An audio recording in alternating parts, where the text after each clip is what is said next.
Oui, bien, l'abbé, ça sent la fin. Plus que la fin, je vous dirais. Il y a une page d'histoire qui va se tourner dans les prochaines semaines avec la fermeture des 80 magasins de l'abbé. En fait, c'est que la compagnie de l'abbé Dutson, qui est propriétaire des magasins, risque la faillite. C'est une entreprise qui a été fondée en 1670 quand même. Ça en fait la plus vieille compagnie du Canada, d'Amérique du Nord, peut-être même parmi les plus vieilles au monde. Et là, aujourd'hui, ce qui s'est passé, c'est que la Cour supérieure de l'Ontario a approuvé le plan de liquidation de l'abbé Dutson. On nous dit que dès demain, il y aura des soldes de vente finale. Là, il paraît que ça commence dès demain. Ça se peut qu'on aille faire un tour pour voir comment ça se... Non, mais pour vous informer, voir si ça va attirer le client ici au centre-ville. Donc, les magasins l'abbé vont être liquidés dès le mois de mai, sauf si l'entreprise trouve des acheteurs ou des investisseurs. Ça a assez peu de chances de se produire, on verra bien. Donc, perte pour les consommateurs, page d'histoire qui se tourne, mais quand même aussi centre-ville de Montréal qui risque de changer quand même. On va revenir sur l'abbé avec Dinou Boumbarou, directeur des politiques chez Héritage Montréal. Dinou, bonjour. Bonjour, Annie. Ça fait très longtemps qu'ils sont au centre-ville de Montréal, à l'endroit où on les connaît, l'abbé, Dinou? Depuis l'inauguration, c'est avril 1891, donc le bâtiment d'origine, ce n'est pas le premier siège du commerce, le commerce de M. Morgan, ça s'appelait à l'époque Henry Morgan and Company. Le nom du bâtiment, c'était même Colonial House, le bâtiment lui-même. Avant, ils étaient situés, ce commerce-là, sur la rue près du Square Victoria, sur la rue Saint-Jacques.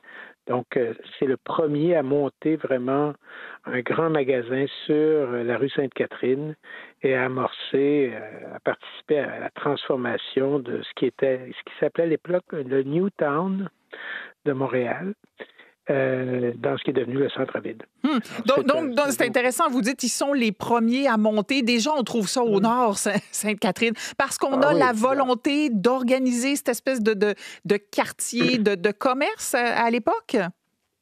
Ça donne plus l'impression que c'était des choix commerçants. La clientèle était dans ce nouveau quartier. Le Newtown, c'est des anciennes terres agricoles sur le flanc du Mont-Royal, entre, mettons, la rue Sherbrooke et l'actuel boulevard René-Lévesque. Là, essentiellement, il y avait des terres qui ont été loties dans les années 1830, 40, 50.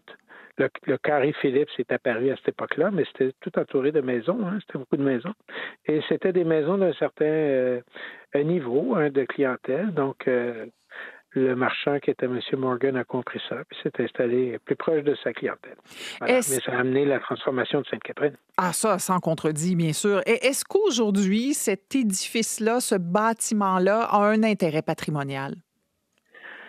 Absolument. Écoutez, tenez-vous sur le Square Phillips, regardez là, on voit très bien que si on compare ça avec les grosses boîtes qu'on construit sur le bord des autoroutes, qu'on appelle des centres c'est sûr que la civilisation, au point de vue architectural, n'a pas fait un pas en avant depuis.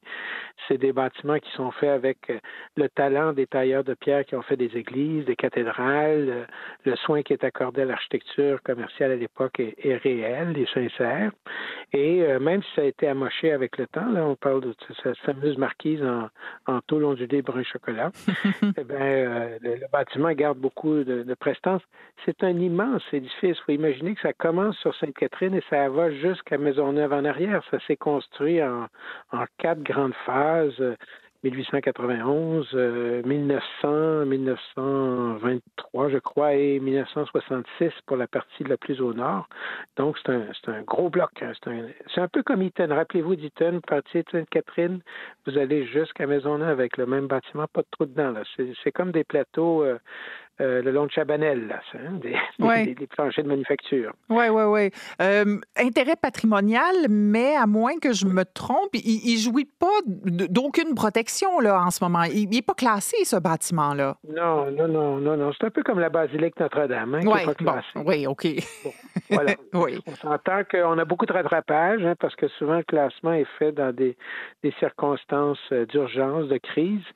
C'est un peu comme ça qu'on a réussi à sauver le 9e de chez Eaton, alors que la compagnie s'en allait direct ses caps.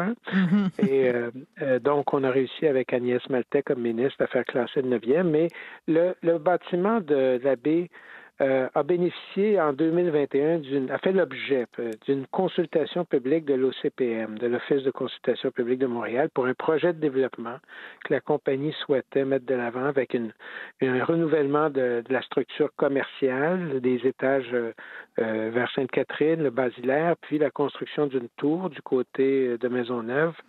Et à cette occasion-là, il y a une étude patrimoniale qui a été publiée, qui fait à peu près 420 pages. Alors, excusez-moi si j'en fais pas la lecture. Là, oui, mais, ça va aller, dis-nous, merci. Elle est sur l'Internet. Donc, pour les gens qui s'intéressent, ces consultations de l'Office, c'est très précieux parce que souvent, on partage l'information qui autrement reste cachée. Mm-hmm. Et on réalise que c'est un bâtiment qui effectivement est patrimonial, pas juste la partie au sud, mais la plupart c'est comme un ensemble.